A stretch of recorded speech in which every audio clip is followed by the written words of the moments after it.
Okay, I did a little bit of this here. You can tell maybe. So right here, glued that down, it was cracked. And right here, I glued that down, it was cracked. So we'll see if, and I'm using Lock Weld contact adhesive. It's industrial strength. It's what the pros use in the shops to say glue down headliner. So we're gonna let that sit. And the rest of this right here can pretty much just sit and dry, and I can start peeling away some of this paper. And then we'll be done with that. Which reminds me, I should, just a second, I'm gonna go get some. This right here is the steering column that I did, and it's now been restored. I mean, it's a new shape, and I mean, it's shiny. This is what I got out of the pick the other day that I showed in one of my videos, and cleaned it up. And on this, I use this stuff right here. So usually you have to let it sit overnight. I tested with it. This stuff is best if you put it on, let it sit overnight.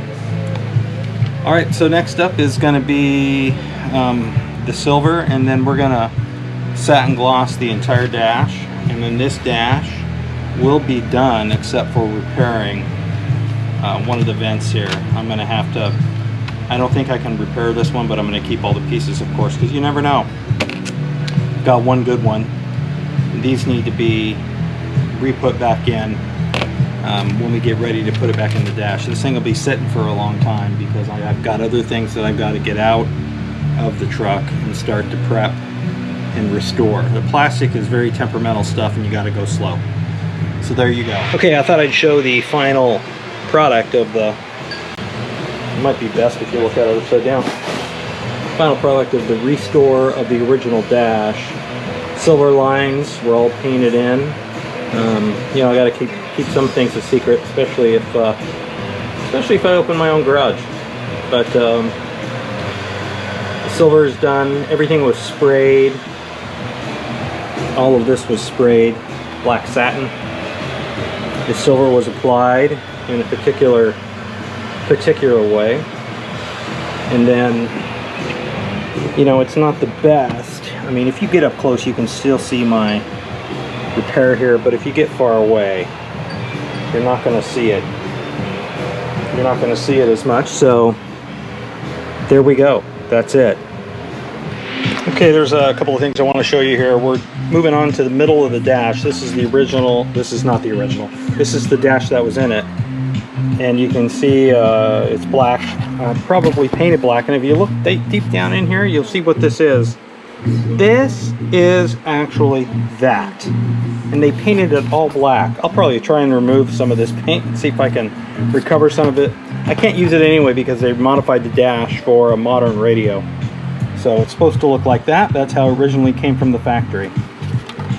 The problem is this boy right here.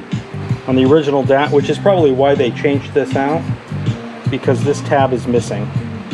Got the tab on this side, got the tab on this side here, but this tab here is missing over here, so I've got to try and fabricate one, and we'll see how it goes. Right now I've scuffed up plastic here because when I fiberglass resin it, I want it to stick, so I'm trying to give it more strength and more capability to stick, because on some of this plastic I found out it doesn't necessarily stick unless you provide a surface for it.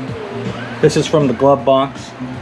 All the screws have been taken out to remove the glove box, which I painted the other day, and I'm painting all of the screw heads black because it'll look nicer inside. So if you walk to the cab, I'll show you where those two tabs go. First tab goes there. This is the tab that's broken off. Second tab goes in here, and you can see they're different sizes. But that's what an original radio looks like. I had to, when I put in this modified classic radio, it looks like crap. Okay, I understand that. But I welded in plate, because this is the original plate that they cut so they could put a modern radio in a long time ago. But see, this has got to come off. This is the dash, it comes off. And then I have filled holes that were in here. It's going to be all sanded down. And then once this is all out and this is all out, then I'll shoot the dash with color. Okay? This is the glove compartment pieces I showed you, and it's all taken out so I can tape it all down to shoot the color. Okay, that's where we are now. Okay, the first thing to do is I got my mesh here. I'm gonna try and melt it into the plastic to give it a little bit of bite on both sides here. Then I'm gonna fiberglass it. I might wrap it with some fiberglass cloth, but I don't know yet. We'll see. We'll see how strong this is going to hold up. That's that. This is kind of a test because this is a big one compared to the other one I did. There's not a lot to grab on here like there was on the one that was only half broken. This one is completely busted off. So this is going to be a fabrication from the scratch.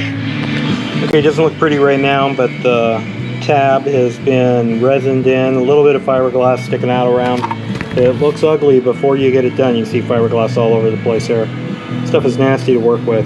If it was laying flat, it would be easier. Like if you're on a surfboard, you're doing surfboard material work, it would be much easier to do this, but you're trying to go around a curve and that really doesn't work. This has been marked in, you can probably tell a little bit, but also stained, and the stain is drying now.